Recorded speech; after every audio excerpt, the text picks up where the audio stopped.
mga anak, si Ma'am Marivic Gattulo.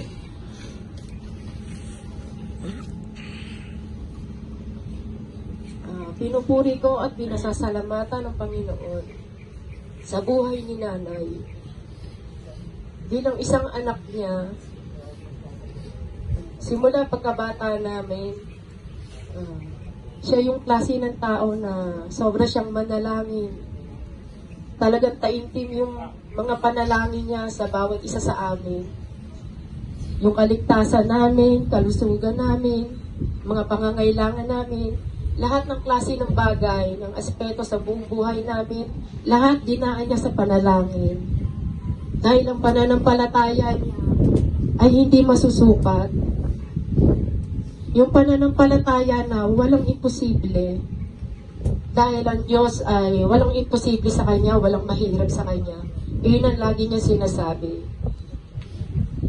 Nay, malungkot, pero Nay, mas lamang ang tuwa, mas lamang ang tagumpay, mas lamang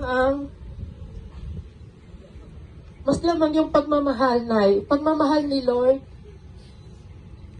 sa buhay mo at sa buhay naming lahat ng iyong pamilya. Ikinagagalak ko, Nay, na aharap ka kay Lord, Nay, na malinis ang puso mo, isip mo, yung pananampalataya mo na ang hirap pantayan, Nay. Iyon yun, Nay, iyon yung iniidolo ko, Nay, yung pananampalataya mo kay Lord, na talaga namang 100% yun. Yung paglilingkod mo sa Kanya bilang isang lingkod ni Lord, iba yung paglilingkod na ginawa mo sa Kanya, yung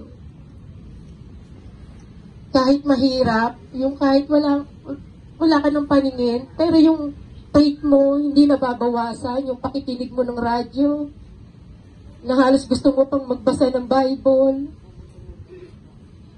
Nawa, Nay, maging ganon din kami ng mga anak mo, Nay. Maging ganyan din ang pananampalataya natin, Nay.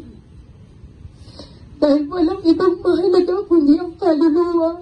Hindi mahalaga ang yaman. Hindi mahalaga ang pera. Hindi mahalaga ang mga bagay-bagay dito sa mundo. Ang nais mo lamang, Nay, ang aming mga kaluluwa ay maligtas.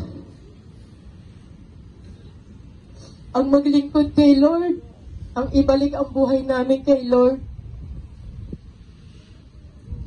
Nay, maraming salamat dahil mula pagkabata namin hanggang ngayon, wala kang ibang ninanais kundi ang magkaroon kami ng pananampalataya na katulad mo, Nay.